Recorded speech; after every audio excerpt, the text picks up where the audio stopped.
নমস্কার, আপনাদের সবাইকে স্বাগত। ভারত আবার মিসাইল টেস্ট করতে চলেছে। ভারত 12 মার্চ থেকে 13 মার্চ 2025 সালের মধ্যে বঙ্গোপসাগরে ক্ষেপণাস্ত্র পরীক্ষার জন্য বিমানের জন্য নিষেধাজ্ঞা জারি করেছে, যা তাদের শক্তিশালী ক্ষেপণাস্ত্র উন্নয়ন কর্মসূচিতে আরও একটি পদক্ষেপের ইঙ্গিত দেয়।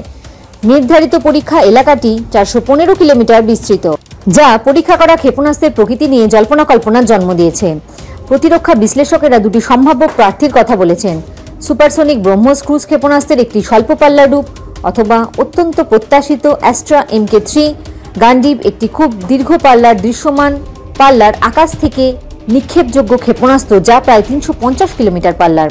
এই ধরনের মহড়ার সময় আকাশসীমার নিরাপত্তা নিশ্চিত করার জন্য একটি স্ট্যান্ডার্ড বিমান চলাচল সতর্কতা বঙ্গোপসাগরের উপর একটি 415 কিলোমিটার করিডোর নির্দিষ্ট করে, যা ভারতের ক্ষেপণাস্ত্র ব্যবস্থার জন্য ঘন ঘন পরীক্ষামূলক স্থান।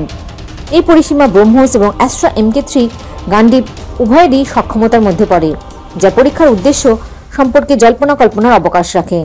ভারতীয় সশস্ত্র বাহিনী সুনির্দিষ্ট বিষয়ে মুখ বন্ধ রেখেছে। পরীক্ষাটি অ্যাস্ট্রা MK3 গান্ডিবের জন্য একটি গুরুত্বপূর্ণ মাইলফলক হিসেবে চিহ্নিত হতে পারে, যা সম্প্রতি মহাভারতের অর্জুনের কিংবদন্তি ধনুকের নাম অনুসারে গান্ডিব নামকরণ করা হয়েছে, যা নির্ভরতা এবং শক্তির প্রতীক। প্রতিরক্ষা গবেষণা ও উন্নয়ন সংস্থা দ্বারা তৈরি অ্যাস্ট্রা MK3 গান্ডিব হল একটি অত্যাধুনিক VVRAAM, যা একটি কঠিন জ্বালানি ডাক্টেড রামজেট প্রপালশন সিস্টেম দ্বারা চালিত।